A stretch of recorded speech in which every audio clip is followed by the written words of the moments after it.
Vamos a meditar esta mañana la palabra del Señor. Vamos a orar que el Señor esta mañana nos hable, nos bendiga con su palabra, nos desafíe con su palabra y nos genere una agenda.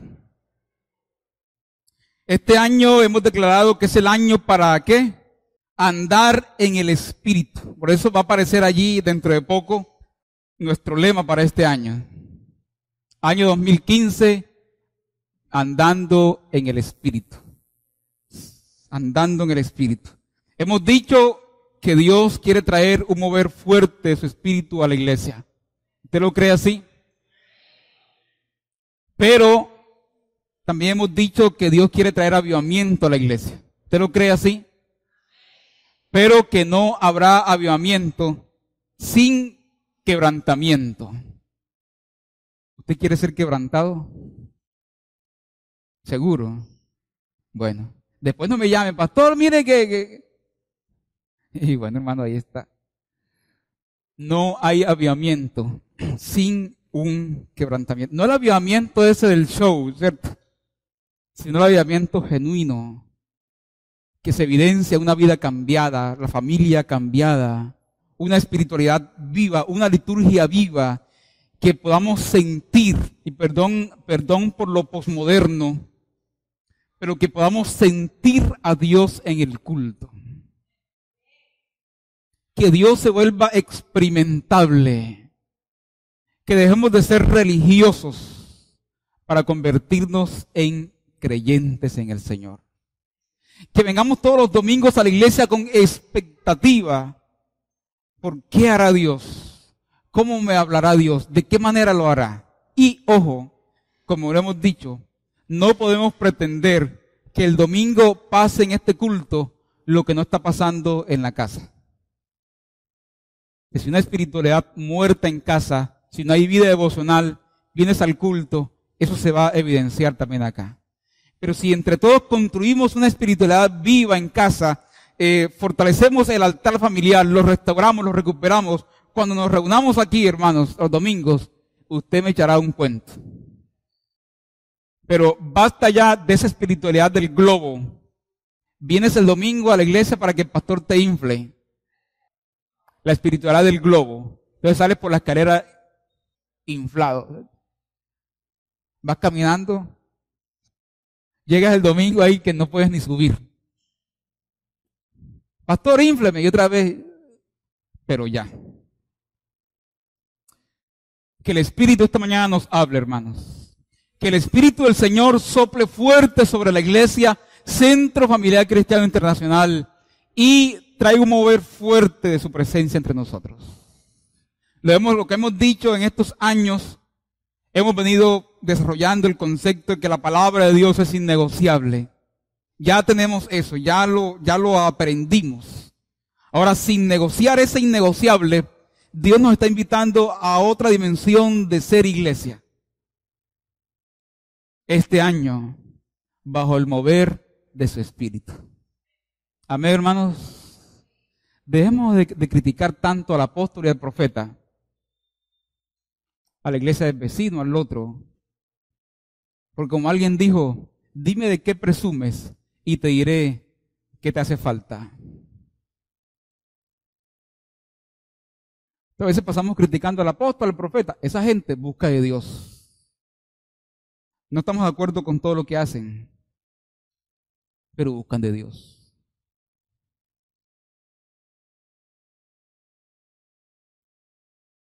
Dime de qué presumes y te diré qué te hace falta. ¿Cuáles son tus debilidades? Que la presencia del Señor venga sobre nosotros. Esa es nuestra oración constante. Mi esposa lo sabe bien. Todas las noches es nuestra oración. Todas las mañanas es nuestra oración. Un mover fuerte sobre la iglesia, Señor, de tu Espíritu. Fuerte sobre la iglesia. Es lo que necesitamos en este tiempo. Basta ya de la zona de comodidad. Y empieza usted en familia a hacer sus ajustes. Empiecen a hacer sus ajustes. Porque el Señor viene. Imagínese usted que esta mañana usted tiene la oportunidad de viajar por un momento a su futuro. hacer un viaje al futuro. Tal vez 20 años. Dios te permite eso por 5 minutos. 20 años, yo que tengo 20, más 20 serían 40. 20 años, unas canitas, algunas arruguitas. Yo igual, porque a mí no me pasan los años, solo la luz, como las tejas. Pero te das cuenta de que por fin has logrado estar en el lugar donde querías estar. 20 años. Terminaste esos estudios académicos proyectados. Tu hija, tu hijo estudiaron en esa universidad en donde habías soñado, donde habías pensado.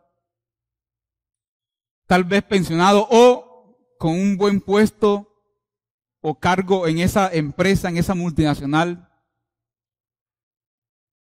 Ya has estudiado inglés después de 20 años por fin. Hablas hasta en lenguas. El Espíritu te ha bautizado. Pagaste ese apartamento, esa casa que te tenía colgado. Compraste tu carrito Renault 4. Estás en una zona, estás en estabilidad, estás estable 20 años después. Sin embargo, te das cuenta y puedes percibir en el ambiente de que si bien es cierto, terminé la maestría, la especialización, el doctorado, estoy en este cargo, en esta empresa, mis hijos están en esta universidad, pagué la casa, el apartamento, tengo el carro, gozo una buena relación con Dios, una buena vida devocional, pero te das cuenta y puedes percibir el hecho de que no ha sido fácil, de que no fue fácil llegar, mucho más difícil mantenerse. No ha sido fácil. No ha sido fácil. De repente pasaron 5 minutos y te encuentras otra vez en tu presente. Cuando te encuentras en tu presente, ¿qué decisiones tomarás? ¿Qué actitudes tomarás para hacer que ese futuro del que se te permitió gustar por 5 minutos, qué decisiones tomarás hoy para que ese futuro mañana se dé?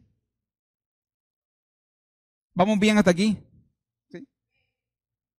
La palabra esta mañana lleva por título Viaje al futuro. ¿Están preparados? Viaje al futuro. Reconocimiento y rechazo del don de Dios. Vamos a ir por favor en nuestras Biblias, aquellos que tienen Biblias, los que no, aquí a la izquierda, a la salida, hay una librería.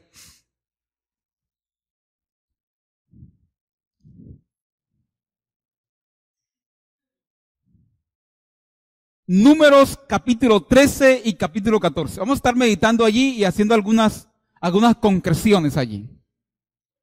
Números 13 y 14. Viaje al futuro. ¿Está preparado? Ajuste su cinturón, por favor. Vamos a viajar en el tiempo.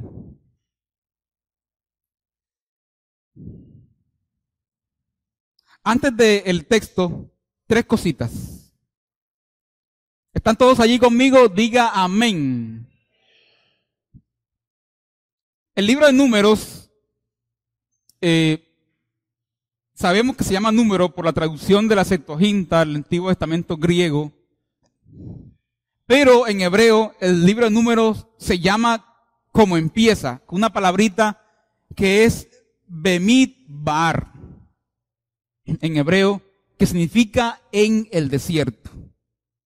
Bemidbar, en el desierto. Porque el libro de Números, tal vez la Septuaginta lee los censos que hay allí al principio y dice números. Pero el libro de Números realmente nos narra la historia de cómo el pueblo de Israel, después de 2 años de haber salido de la tierra de Egipto, o después en el segundo año de haber salido de la tierra de Egipto, empieza su tránsito por el desierto hacia la tierra prometida. Eso es lo primero que quería decir. En el desierto. Significa el libro de Números. Nos narra el tránsito de la historia del pueblo de Israel por el desierto. Lo segundo, que es consecuente con esto primero, es que geográficamente el libro de Números va del pie del monte Sinaí hasta las llanuras de Moab, a puertas de la tierra prometida. Allí queda la nueva generación, geográficamente. Pero generacionalmente, el libro nos presenta dos generaciones de israelitas. Una, la que sale de Egipto, queda sepultada en el desierto. No ve la tierra prometida, no la palpa, no la contempla, no la conquista. Dos, la generación que nace en el desierto y esta queda a puertas de la tierra prometida según los capítulos 27 al 36.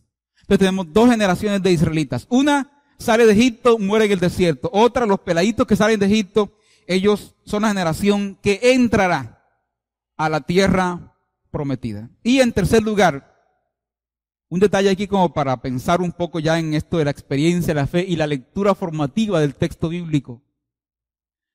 El desierto es el lugar de la pedagogía divina. No goza de popularidad hoy en la predicación y el discurso de la espiritualidad cristiana. Pero el desierto es lugar para la pedagogía divina. A veces como creyentes nos gusta vivir los oasis sin experimentar los desiertos. De vivir de oasis en oasis. Y los desiertos que, como aquella película, Click, ¿se acuerdan? El tipo que va editando su vida y después se convierte eso en un desastre. Porque uno puede vivir la vida así. No puedes vivir evitando y editando los momentos difíciles, los desiertos, porque a través de ellos Dios imprime lecciones a tu carácter.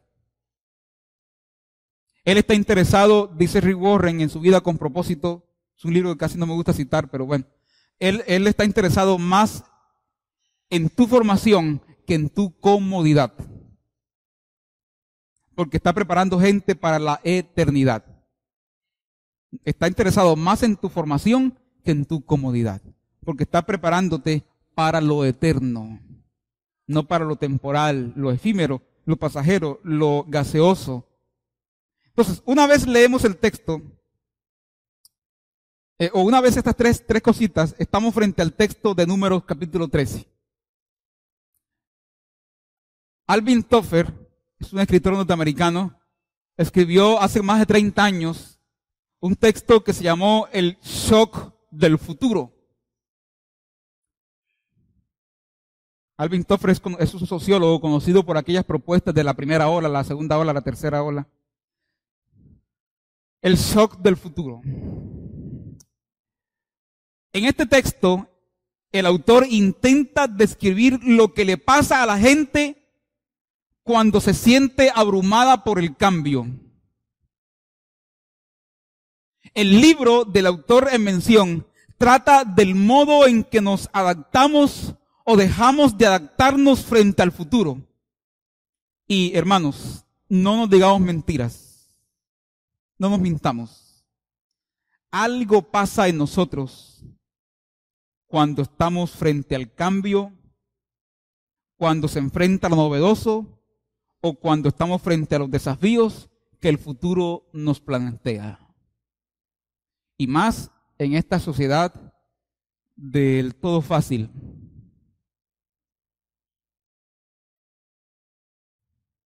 Del todo rápido. De la sociedad del light, de lo descafeinado, de la filosofía del menor esfuerzo, como la iguana. No la que tomaba café, sino otra que yo vi en mi infancia, que se tira por, decían mis abuelos, es como la iguana que se tira por derecho, y en efecto así es. La iguana uno la va a coger, infla su estómago y se tira por donde sea. Algo nos pasa a nosotros cuando estamos frente a la iguana, cuando estamos frente al futuro. Algo nos pasa.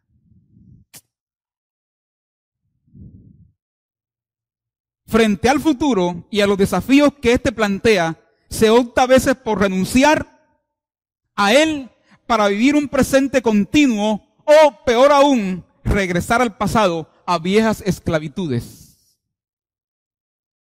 Y ese es el caso de la generación de judíos e israelitas que el texto bíblico nos presenta esta mañana.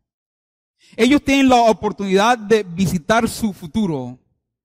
Leamos por favor capítulo 13, versículo 1 en adelante. Entonces el Señor habló a Moisés diciendo: envía hombres para que exploren la tierra de Canaán, la cual yo doy a los hijos de Israel. Enviaréis un hombre de cada tribu de sus padres.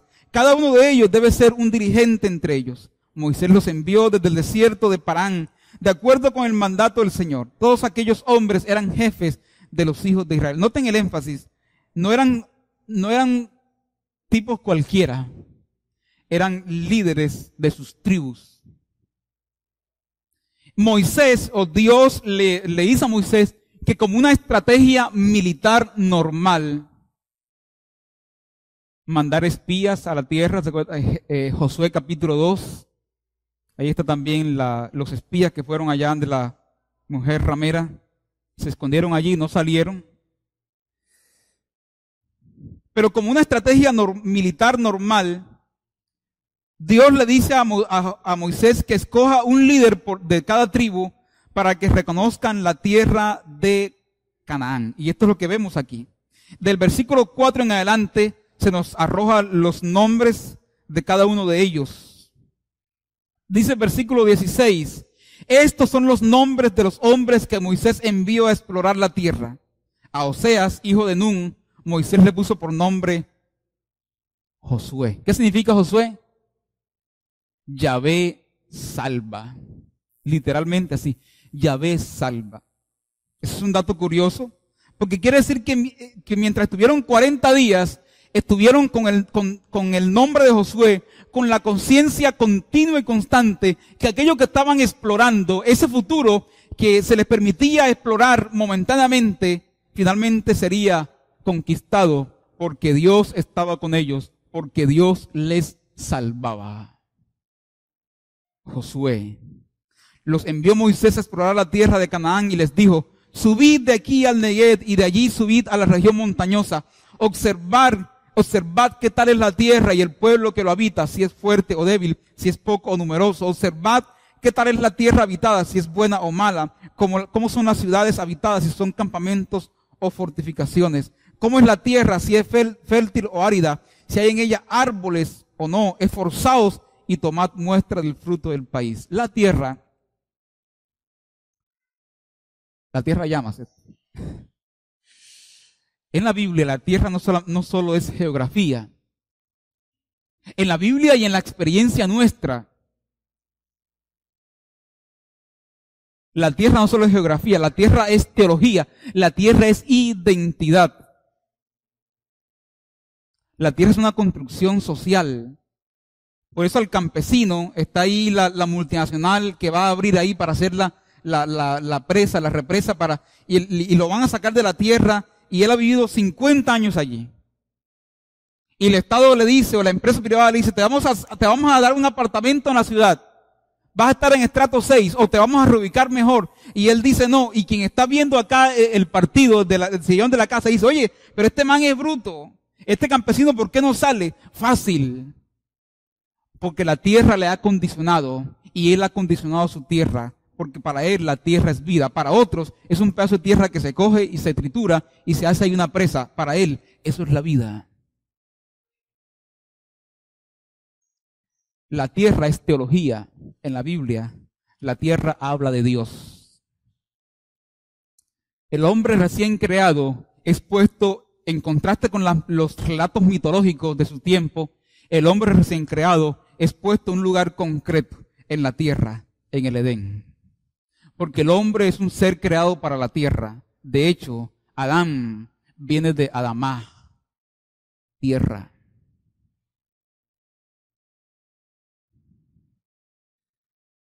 El don de la tierra era el cumplimiento de las viejas promesas de Dios hechas a Abraham. Y era muestra palpable de la fidelidad de Dios. Y aquí hay elementos que se van uniendo y que van configurando la identidad del pueblo. Las personas, la ley y la tierra van dando forma. Ahí encontramos en Génesis 12, aquellos que están anotando como referencia, Génesis capítulo 15, encontramos el pacto de Dios con Abraham, y la elaboración del pacto llevaba consigo el regalo o el don de la tierra. Entonces, en concreto, estos 12 líderes tienen la oportunidad de viajar durante 40 días al futuro. Lo que se dijo hace 400 años aproximadamente, lo que para otros fue un sueño, una quimera, para ellos era una realidad cercana, tangible, palpable. 40 días en la tierra prometida. 40 días viajando a su futuro. Y traen consigo una muestra del futuro. Miren lo que dice el versículo 23. Después llegaron al arroyo de Escol. Allí cortaron una rama con un racimo de uvas, la cual llevaron entre dos en un palo. Imagínense eso. También tomaron granadas e higos. Aquel lugar llamaron arroyo de Escol, por el racimo que los hijos de Israel cortaron allí. Al cabo de 40 días volvieron de explorar la tierra. No solamente fueron al futuro, sino que también se les permitió traer un pedazo de ese futuro consigo. Como muestra a la congregación, miren, ¿se imaginan un racimo de uvas con un palo traído entre dos?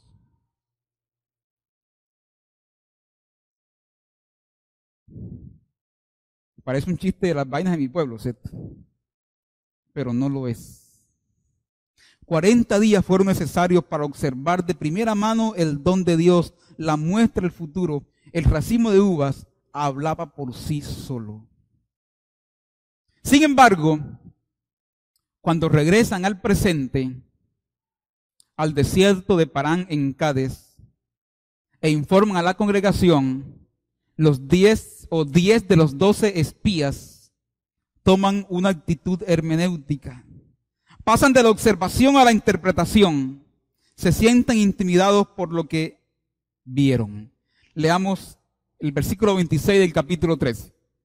Entonces fueron y se presentaron a Moisés, a Aarón y a toda la congregación de los hijos de Israel en el desierto de Parán en Cádiz, y dieron informes a ellos y toda la congregación. También les mostraron el fruto de la tierra y le contaron diciendo, esto es lo que ellos cuentan: nosotros llegamos a la tierra a la cual nos enviaste, la cual ciertamente fluye leche y miel. Este es el fruto de ella. Solo que el pueblo que habita aquella tierra es fuerte. Sus ciudades están fortificadas y son muy grandes. También vimos allí a los descendientes de Anac. Amalek habita en la tierra del Negev, y en la región montañosa están los heteos, los jebuseos, los amorreos. Los cananeos habitan junto al mar y en la ribera del Jordán. Y ahí se nota un ambiente de sinsabor. Entonces Caleb hizo callar al pueblo delante de Moisés y dijo, ciertamente subamos y tomémosla en posesión, pues nosotros podremos más que ellos. Esto no es confesión positiva, hermanos. Lo que está en juego aquí es el carácter de Dios. La tierra es un don de Dios. La tierra es la vieja promesa. La promesa que les ha impulsado. El mismo José, cuando muere de viejito en Egipto, Génesis 50, dice, voy a morir, pero Dios nos va a levantar de aquí, nos va a llevar a la tierra. Así que mis huesos lo llevan con ustedes. Alguien puede decir, José, por favor, eres un tipo exitoso, eres primer ministro de Egipto. ¿Qué te vas a poner a pensar ahora en tierra y en desierto y en cosas esas? Estás cómodo. ¿Qué más le puedes pedir a la vida? Primer ministro de Egipto. El pastor debe estar contento con esos diezmos tuyos, imagínate. Pero José dice, no, Dios nos va a sacar de aquí. Porque este no es Egipto, era un lugar transitorio, pero no definitivo para el pueblo. Como lo es el desierto también. Es un lugar transitorio, no definitivo. El lugar definitivo es la tierra La tierra que en el Nuevo Testamento es Jesús, porque estar en Jesús es estar en la tierra prometida. Así lo dice Pablo en Efesios capítulo 2. Ya no somos extranjeros ni peregrinos, estamos en casa. Qué bueno, ¿cierto? Qué detallazo.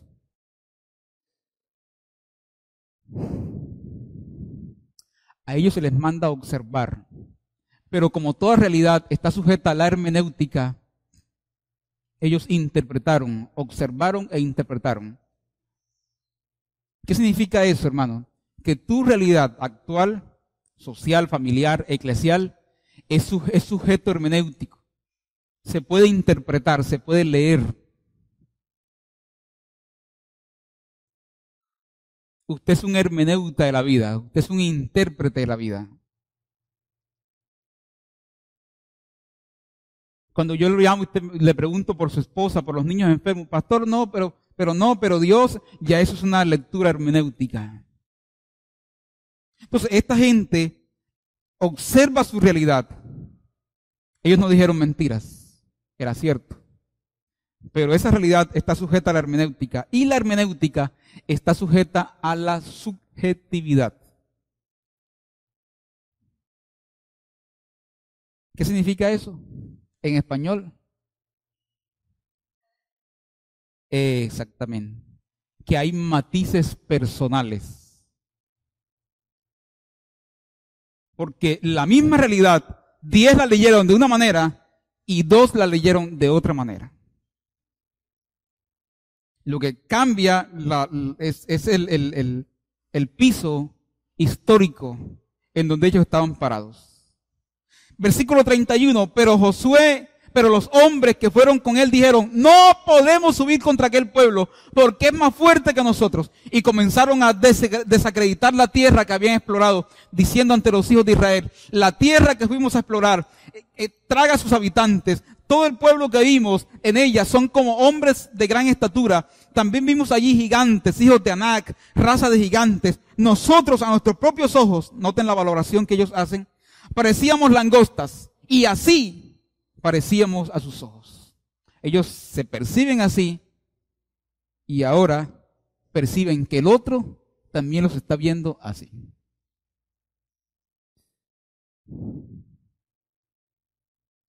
La tierra es buena, dicen ellos, pero es habitada por gigantes. Son apabullados por el complejo de inferioridad. Sufren el complejo de langosta. Perdieron el partido antes de jugarlo. No pudieron conquistar sus miedos, sus temores, sus gigantes. No es para menos. Sus mentes han sido formateadas por 400 años de esclavitud.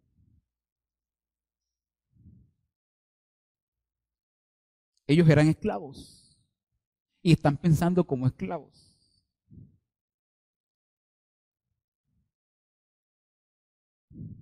$400 años escuchando las mismas narrativas, las narrativas del imperio de Egipto.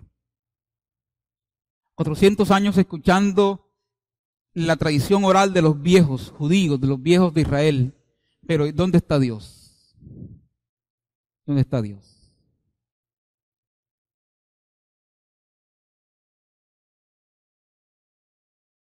La tierra es buena, pero es habitada por gigantes. Yo veo aquí un eco de la tentación de la serpiente. Es la misma propuesta. Esto que ven, Dios no es bueno, dice la serpiente. Cuestionar el don de la tierra era cuestionar el carácter mismo de Dios. Dios no es bueno.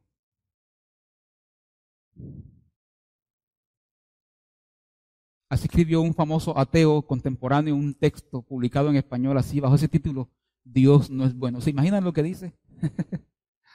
Acaba de morir en Inglaterra de cáncer. Dios sigue siendo bueno. Y Christopher Hitchens está muerto hoy. Es un eco de la tentación serpentina. Cuestionar el don de Dios es hacerse al lado de la serpiente. Es cuestionar el carácter mismo de Dios. Sus mentes han sido formateadas. Eran esclavos. Hermanos, hay situaciones culturales, sociales e históricas que le han dado forma a nuestras mentes. Por ejemplo, culturalmente somos pobres. ¿Qué más da? Somos pobres.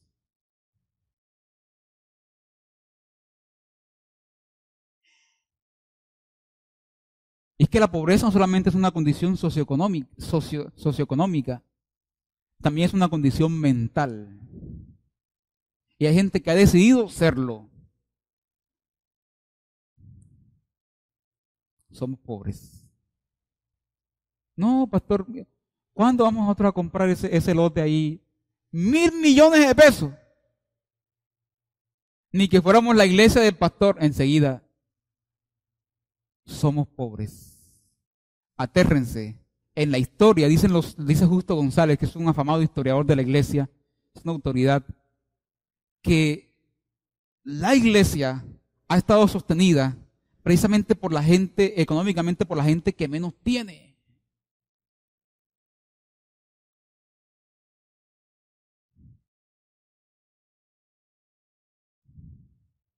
Somos pobres. Somos impuntuales. Hermano, no, somos impuntuales. Usted sabe, además nosotros somos costeños. Y el costeño es así, ¿y qué? ¿Y dónde está el evangelio? ¿Dónde está el trabajo del Espíritu sobre ti? ¿Dónde está el evangelio que no llega a desdeñar la cultura, sino que la valora, pero también la critica y la redime? ¿Dónde está el evangelio? Llegamos a pastorear una iglesia por allá. El culto nocturno. Hermanos, ¿y a qué hora empieza? No, a las 7, pastor. Este es mi reloj. A las 7. Pero hermanos, son las 7:30. No, pastor, usted sabe cómo es aquí, cómo es la cosa aquí en la costa. ¿No? Usted viene de Medellín, pero nosotros aquí. O sea, eso era un chiste, ¿no? Y obviamente, llega a la iglesia y no se va a tirar la gente encima. Ya la teníamos encima. Uno espera que las cosas pasen y cogiendo confianza y ir apretando poco a poco. Como el caballo, ¿cierto? Pero somos impuntuales. ¿Qué se va a hacer? La novia siempre llega tarde. La novia siempre llega tarde. ¿Quién te dijo eso? Si el matrimonio a las 7, a las 7. Mi esposo y yo nos casamos un 3 de diciembre de 2005. Y el mundo que se iba a acabar, decían. A las 9, ¿a qué hora? A las 7, a las 9. ¿No? A las 9 empezamos. Fue un matrimonio muy chistoso porque yo mismo fui maestro de ceremonia. Hermanos, bienvenidos todos a este sacrificio, matrimonio. Llevaba los anillos y que pajecitos, esos son asuntos personales, pero yo llevaba los anillos en el bolsillo. Los anillos los llevé yo en el bolsillo. Aquí están los anillos. Alguien me decía, pero se van a casar así. Es la única vez en la vida y por lo mismo. Hay que ponerle a esto el sello personal. Hermanos, mentiras culturales que hemos creído por años y que han dado forma a nuestra mente. No, somos costeños y más nada. Miren, yo les contaba el testimonio la vez pasada, mío. Después de bachillerato, no tenía para la universidad.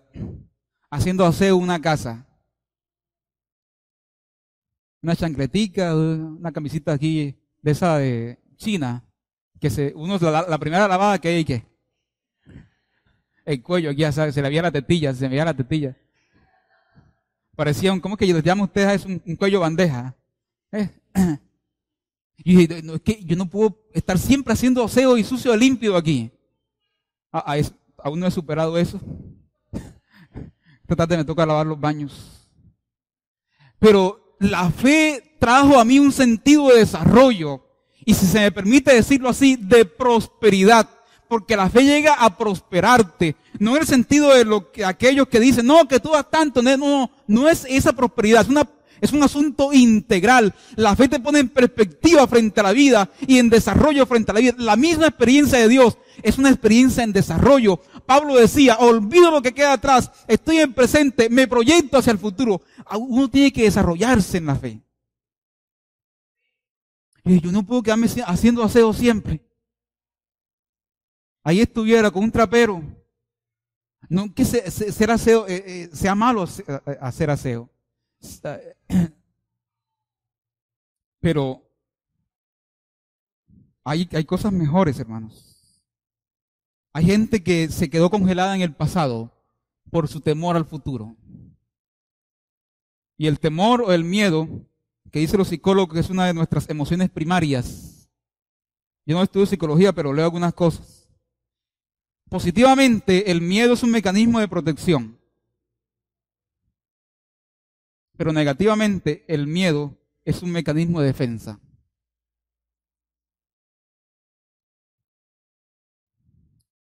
Hay asuntos que hemos elaborado culturalmente y que hemos llegado a la iglesia y el evangelio no ha afectado eso. No es que somos así. ¿Y el evangelio qué? O sea, ¿a qué llega el evangelio a tu vida? Y muchos de ustedes tienen que ser libres esta mañana, hermano. O por lo menos dejo planteado el hecho. Ustedes que fueron, hay asuntos que han sido también en el seno, se han dado en el seno de la familia. Aquellos que crecieron escuchando, eres un bobo. No sirves para nada. No vas a ser nadie en la vida. Y esas palabras se clavaron en tu alma. Y te lo creíste. Y hoy, en efecto, tal vez lo eres. Porque dice Proverbios 23:7, el hombre es lo que piensa. Uno termina pareciéndose a aquello que a sus ideas. Y el evangelio hoy, el Espíritu hoy está aquí para hacerte libre. Para ponerte en perspectiva frente a la vida. Para enseñarte que Dios tiene un plan distinto para ti. Que Él está trabajando en Cristo para transformar todas las cosas. Y que tú puedes estar incluido también allí. ¿Por qué? Porque la vida y la muerte están en el poder de la lengua. Yo no creo, como dicen por allí, que la palabra tenga un efecto mágico. O sea, que uno lo confiesa y lo recibe. Así yo tuviera un carro hace rato. Estuviera haciendo la maestría en Norteamérica, cosas así, no sé, cosas que yo he querido o sea, me voy para Wheaton a estudiar. Ya, uy, qué frío. No creo que sea así. Pero sí creo que la palabra va formando escenarios que nos van configurando. En ese sentido es que dice el Proverbios, la vida y la muerte está en el poder de la lengua, de la palabra. No en el sentido mágico, sino en el sentido de crear los escenarios para hacerte creer historias y narrativas que pueden ser legítimas o no. Sé libre, hermano, esta mañana. Que el Espíritu de Dios te visite de manera especial y te libere. Algunos de ustedes tienen el futuro secuestrado porque alguien les dañó la vida, porque alguien les dejó caer, porque alguien les golpeó. Ven a la cruz esta mañana. Que el Espíritu traiga renovación, que Él te cambie. Algunos de ustedes tienen que tomar decisiones también. ¿Recuerdan la moda de los 80, las maldiciones generacionales? Todo el mundo estaba maldito generacionalmente. Entonces hubo unos psicólogos cristianos bien intencionados, pero mal direccionados. Propusieron la teoría de las maldiciones generacionales desde el misticismo, desde la brujería, la hechicería. Yo creo que hay maldiciones generacionales. Sí, creo que hay conductas aquí repetitivas. Para eso, a nosotros nos enseñaron a reprender. Te reprendo en el nombre, fuera. Espíritu de alcoholismo.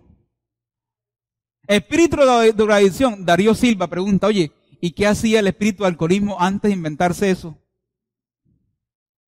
Que lo invente, que lo descubra. No, son acciones y tú tienes que tomar una decisión. Porque reprender es fácil. Te invitamos, abrimos un proceso de consejería, de asistencia pastoral. El otro día nos llamó una señora aquí que tenía un muchacho endemoniado en la casa. Pastor, mire que está desesperado. Yo le pregunté, ¿él va a una iglesia? Me dijo, sí. Bueno, llévelo a su iglesia. Ay, que ustedes los pastores. Yo no sé quién es él. Yo no sé ese demonio que está ahí, por qué entró, qué ventana la dejó abierta. Yo no tengo fórmula para sacar demonio. Si me pusieron un letrero ahí, cambiáramos el letrero y me pusieron unas trencitas y saco demonio. No, esa es nuestra tarea aquí. Que la liberación se dé en el marco de la tarea pastoral, de la oración. No de una fórmula mágica que tenemos para hacer que las cosas pasen. No es así. Pero Dios quiere hacerte libre. El evangelio llega y apunta hacia la mente. Jesús dijo, arrepiéntanse, metanoia, cambien de mente. Pero también el evangelio llega y apunta a tu corazón y te dice, valórate. ¿No valen ustedes más que los pajarillos, hombre de poca fe? Valórate. Mira la cruz, el traspasado de amor, dice Santiago Benavides. ¿Quién como tú, traspasado de amor? Al rechazar la tierra, ellos rechazan el don de Dios. Solo 2 de los 10 espías, de los 12 espías, se atrevieron a desafiar el concepto de la mayoría e introdujeron la teología en el asunto. Capítulo 14, versículo 8. Si el Señor se agrada de nosotros, nos introducirá en esa tierra. Él nos entregará la tierra que fluye leche y miel. Solo que no os rebeléis contra el Señor, ni temáis al pueblo de esa tierra, porque serán para nosotros como pan comido. Introdujeron la teología en el asunto.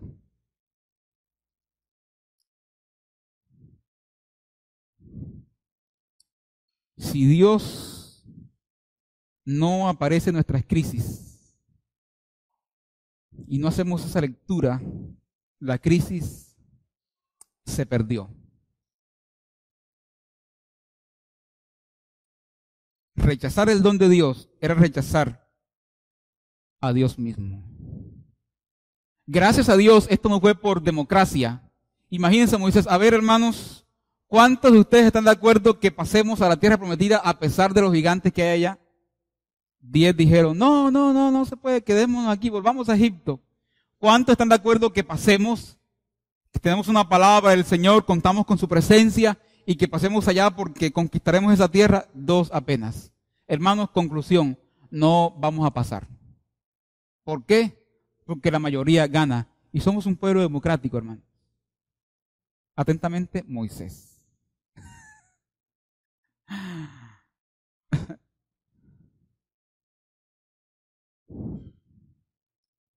Sí, la pillaron.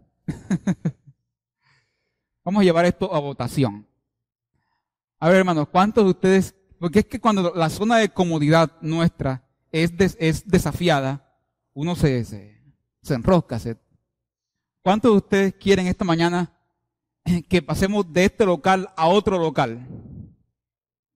Ay, pastor, ya 8 años aquí, tan cómodos que estamos aquí. Ay, esto es tan chévere, mire, estas luces, eso. ¿Por qué? ¿Por qué?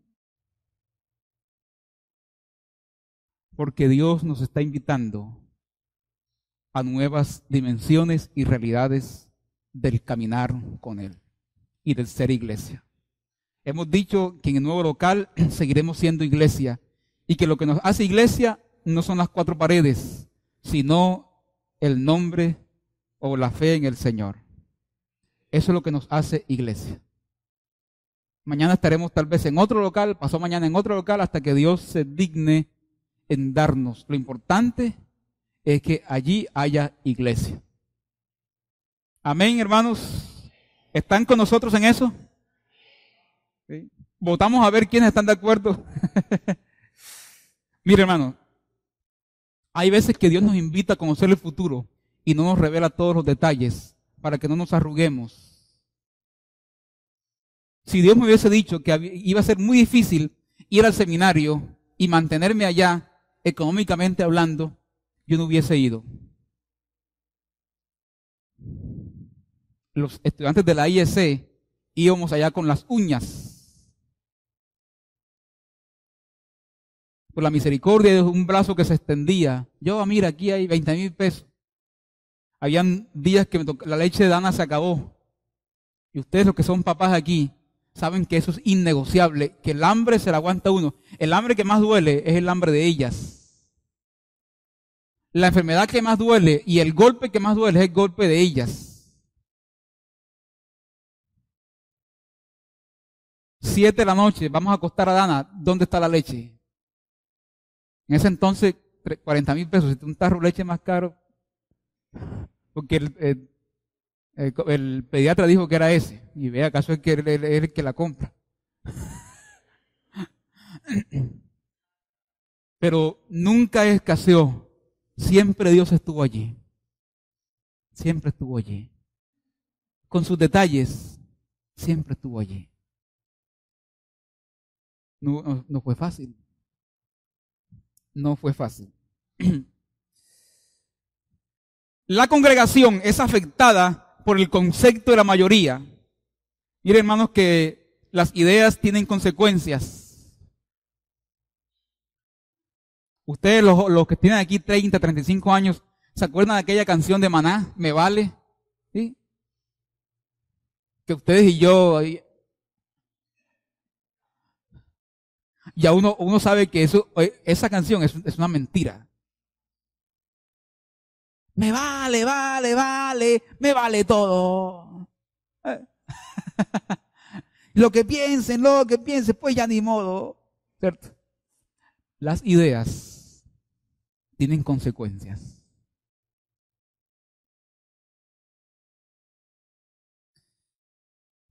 La congregación es afectada. Y miren, frente a la propuesta, frente al rechazo del don de Dios, la congregación lanza un desafío desafiante. Capítulo 14, versículo 2. Todos los hijos de Israel se quejaron contra Moisés y Aarón. Toda la congregación le dijo, ojalá hubiésemos muerto en la tierra de Egipto. Ojalá hubiésemos muerto en el desierto. ¿Para qué nos trae el Señor a esta tierra para caer a espada? Y el versículo 4 dice, y se decían unos a otros, nombremos a un jefe y volvámonos a Egipto. Mire qué propuesta tan descabellada. Nombremos a otro pastor.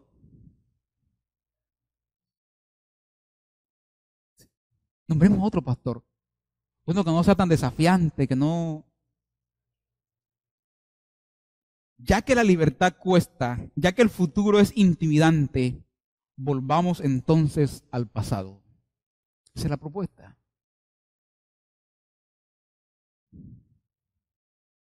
Al estado de esclavitud que promueve los estados de quietud y que no inquieta demasiado, ni siquiera critica nuestra zona de confort. Hermanos, hay muchos de ustedes tal vez que deben orar al Señor para que el Señor les permita desarrollar su experiencia de fe. Muchos de ustedes que tienen el futuro secuestrado, que el Señor les haga libre y los proyecte hacia el futuro. Yo voy al pueblo a veces, me encuentro con amigos, gente que estudió conmigo, nos encontramos 5, 6 años, 10 años en bachillerato. Y uno dice, este tipo se quedó congelado en el pasado.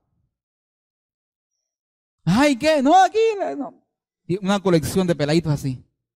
5, 4, 3, 2, 1. Uno por año. No había televisión. Pero perspectiva de vida. No, aquí esperando.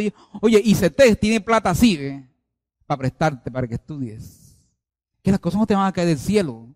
Vienen del cielo, sí, pero no caen. Que es distinto. Hay que meterle berraquera a esto, como dicen los paisas. meterle berraquera a esto. Hay que tener un proyecto de vida. La vida no está para improvisarse. Charles Swindoll dijo, la vida es como una moneda. La puedes gastar de distintas formas y maneras, pero solo una vez. Solo una vez. De la vida no se improvisa. La existencia no se improvisa. ¿Cuál es tu proyecto de vida? Y eso que la posmodernidad ha negado hoy, la vocación. ¿Para qué existes aquí? ¿Para qué estás aquí? ¿Para respirar solamente? No creo. Dice un teólogo, José Seferino Croato, un argentino, respecto a esta experiencia del pueblo en este texto. Dice, abro comillas, Dios quiere educar a Israel en la madurez humana y religiosa. La vuelta a Egipto significaba la regresión a una etapa que debió superarse para siempre. Israel no cae en cuenta que tal actitud implica un retorno a la esclavitud. El bien está en el futuro, no en un regreso. Parece, cierro comillas, parece que la mentalidad de esclavos se impone sobre la mentalidad de la libertad. Salieron físicamente de Egipto, pero lo llevaban con ellos en su forma de pensar. Es que lo más complejo no fue sacar a Israel de Egipto, sino sacar a Egipto de Israel. La congregación no resiste el desafío de los dos soñadores y opta por matarlos. Y no logran hacerlo porque Dios interviene de manera indirecta en el asunto. Miren lo que dice el versículo 10 del 14. Entonces toda la congregación habló de apedrearlos, pero la gloria del Señor se dejó ver en el tabernáculo de reunión ante todos los hijos de Israel. Mire, hermano, no hay nada más incómodo que estar uno al lado de un soñador, de un idealista, de un utópico. Eso es incomodísimo. Porque los soñadores inquietan. El idealista sueña. Siempre está proyectándose hacia el futuro. Siempre está criticando esta realidad actual. Siempre está haciendo una lectura crítica de su realidad. Y eso es incómodo.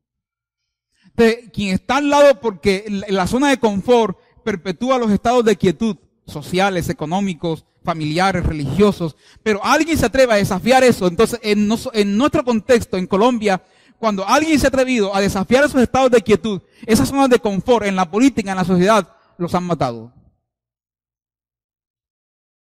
Ya sea periodista, ya sea político, alguien que sueña con una sociedad distinta. Alguien que sueña con una forma de hacer política distinta. Alguien que sueña con ser iglesia distinto. Alguien que sueña con ser familia distinta. Porque es mejor desaparecerlos que vivir con la conciencia de que alguien me esté criticando constantemente. Es decir, esos sueños, llévatelos para el otro lado. Pero déjame hacer mi negocio aquí. Jaime Garzón. Solo un ejemplo de eso. Monseñor Duarte Cancino en Cali. Oscar Romero en El Salvador. Fue asesinado en el púlpito de su comunidad por las guerrillas de su tiempo. Los soñadores son incómodos y es mejor desaparecerlos. Amén. No hay nada más incómodo que un soñador. El peor desastre que a veces nos puede pasar es creernos exitosos. Porque el éxito, dijo alguien, tiene poder etílico, emborracha, entontece. Baja la guardia, baja las defensas. ¿Crees que ya llegaste? Te colgaron esa medalla, te dieron ese cartón. Listo. Producto terminado.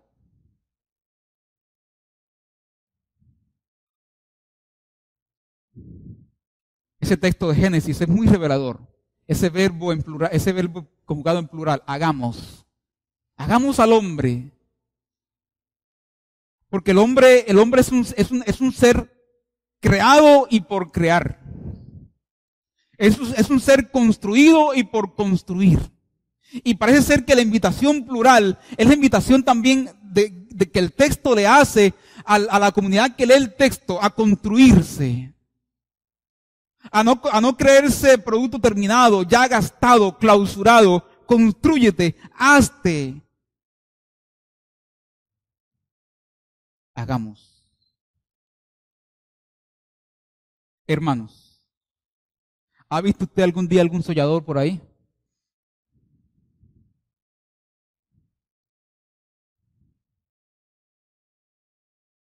Siempre sueñan con una ciudad distinta, con una manera distinta de hacer política. Pero como eso incomoda a los que ya tienen el poder y los que pautan, si es un programa, por lo menos este programa de los reencauchados salió del aire, porque muchos políticos se sintieron aludidos. Y como eso es con pauta publicitaria, el que contrata al flautista dice qué canción se va a tocar. Pirri, no estoy de acuerdo con todas sus aseveraciones, pero nos pone a pensar en realidades sociales muy complejas en nuestro país. Nos inquieta.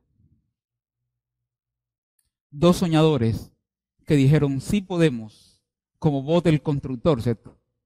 ¿Podemos hacerlo? Sí podemos. Y no es confesión positiva, era porque ellos le creían tercamente a Dios. Creerle tercamente a Dios, desempolvar la vieja promesa, tenemos la presencia de Dios. Dios ha dicho, y si Él lo ha dicho, así se hará. No se arrugaron. El veredicto divino para esta generación es claro. No quieren la tierra, no la tendrán. Todos morirán en el desierto. 14:23 dice, ninguno verá la tierra que prometí, con juramento a sus padres. Ninguno de los que me ha menospreciado la verá. Así, el que resiste ver el futuro estará condenado a un presente continuo. Pensemos. La generación de israelitas que salió de Egipto quedó como ejemplo de incredulidad. Sus infidelidades fueron muestras de la negación del amor de Dios. Así lo lee Salmo 106:21, por ejemplo. Olvidaron al Dios de su salvación, que había hecho grandezas en Egipto. Toda la generación condenada a un presente continuo por renunciar a su futuro murió en el desierto, y sobre ella una gran lápida que decía, aquí yace la generación que pudo ser y nunca fue. Pudo ser y nunca fue. Números 26:65, porque Jehová había dicho de ellos, morirán en el desierto, y no quedó varón de ellos, sino Caleb, hijo de Jefone, y Josué, hijo de Nun. En el Nuevo Testamento, el apóstol Pedro advierte sobre la necesidad de aceptar el dolor y la prueba como parte del plan divino para imprimir lecciones a nuestro carácter. Primera de Pedro 4:12 y 13 dice, amados, no os sorprendáis del fuego de la prueba que os ha sobrevenido, como si alguna cosa extraña os aconteciese, sino gozaos por cuanto sois participantes de los padecimientos de Cristo, para que también por la revelación de su gloria os gocéis con gran alegría. Es decir, que la pasión de Cristo no simplemente sea admiración. Ay, el Señor cómo murió, y mira ese madero y la sangre, sino que la pasión de Cristo también sea un modelo de vida para nosotros. Es decir, que también nosotros vivamos nuestra propia pasión. Nos carguemos la cruz y seamos vituperados y sacrificados en virtud de lo que Él está haciendo por el mundo. El autor de Hebreos también hace lo propio cuando dice que el rechazo del don de Dios y que en términos generales la vida de fe requiere de la disciplina del buen Padre Dios que nos llama al orden y al crecimiento. Hebreos 12:1, Hebreos 12:5 dice, y habéis ya olvidado la exhortación que como a hijos se os dirige, diciendo, hijo mío, no menospreciéis la disciplina del Señor, ni desmayes cuando eres reprendido por Él, porque el Señor al que ama disciplina y azota a todo el que recibe por hijo.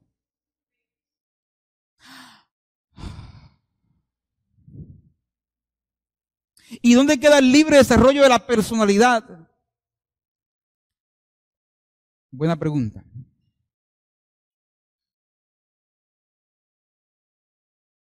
De esta manera, el mañana siempre vendrá con sus desafíos.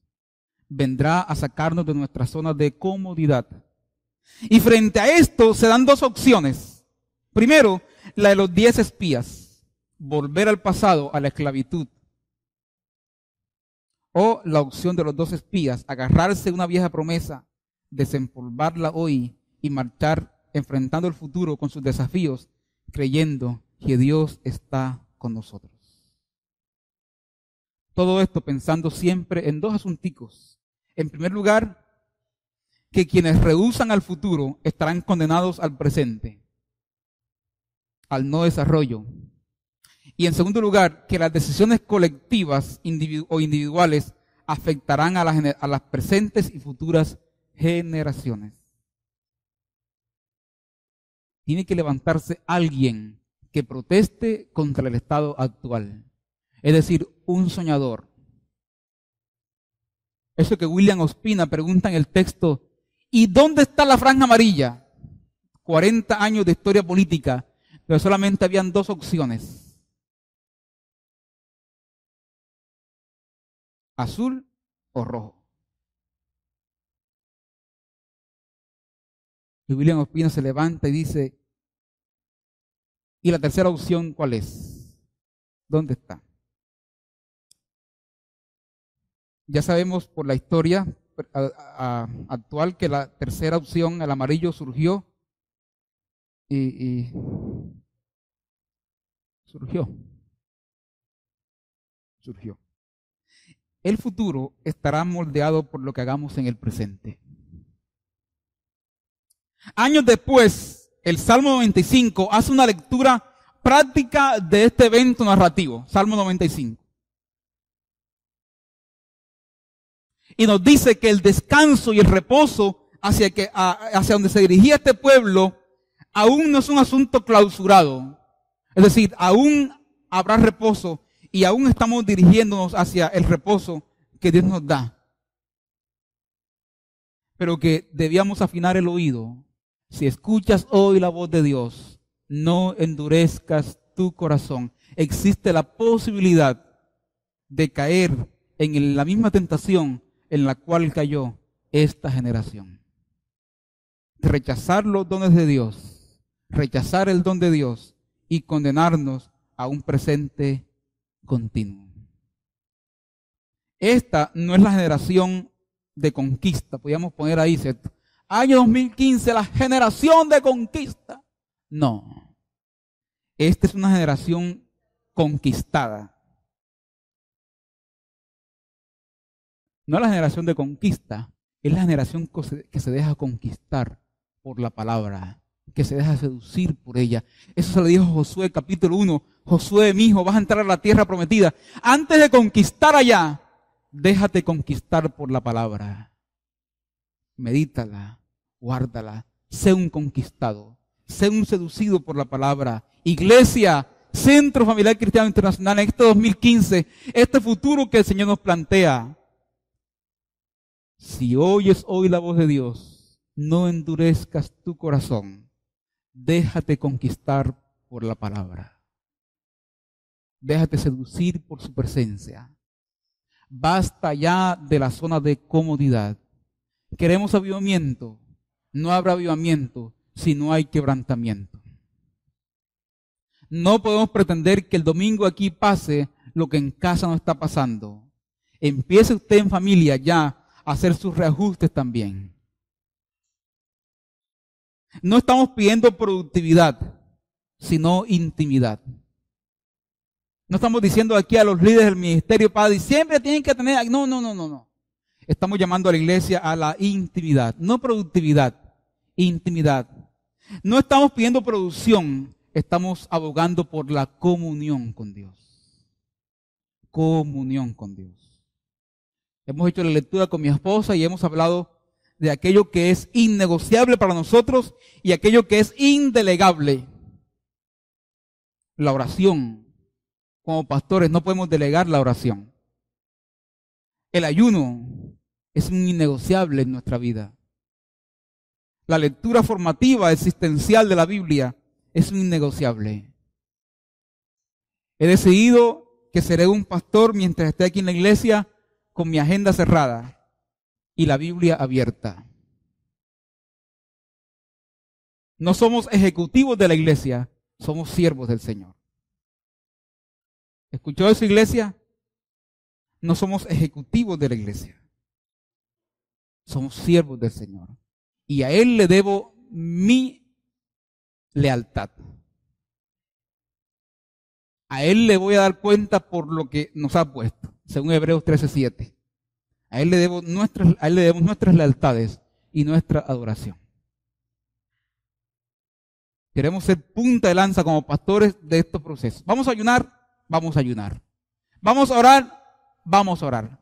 Vamos a leer la Biblia, vamos a leer la Biblia. Vamos a buscar de Dios, vamos a buscar de Dios.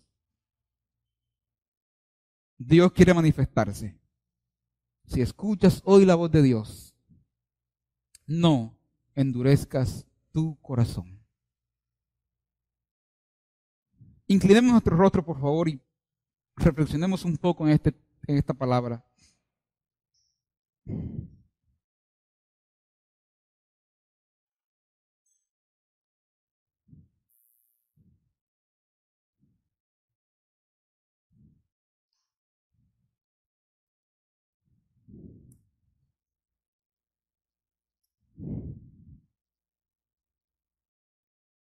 Señor, mira a aquellos que esta mañana tienen su futuro secuestrado.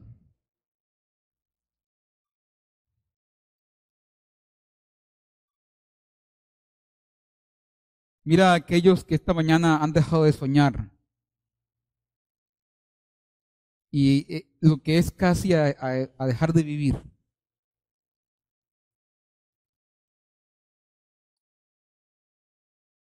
Señor, que tu Espíritu venga sobre ellos y les traiga restauración. El texto de Salmo 103. Tú me rejuveneces como el águila. Nos pones en perspectiva frente al futuro.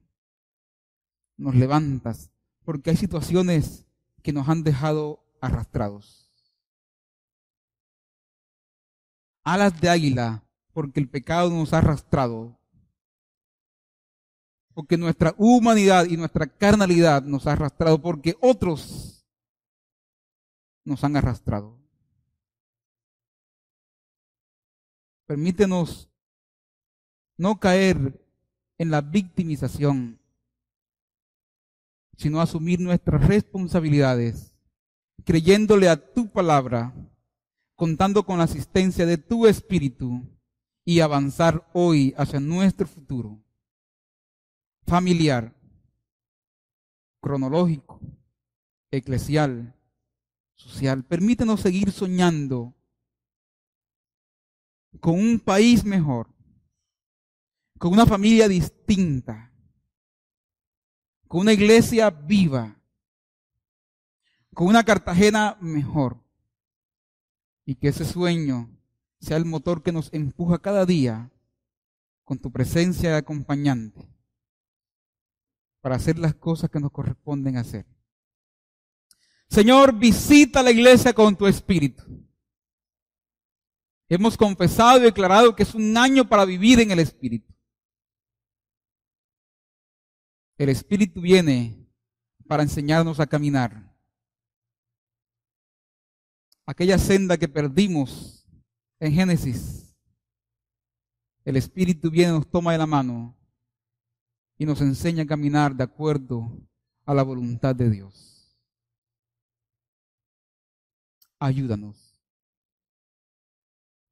En el nombre de Jesús, nuestro Señor. Amén. Si hay aquí esta mañana alguna persona que aún no ha recibido al Señor en su corazón, que quiera hacerlo, especialmente los amigos que nos frecuentan, esta mañana es la oportunidad de reconocer tus pecados, la necesidad de un Salvador, arrepentirte y aceptarle a Él como Salvador.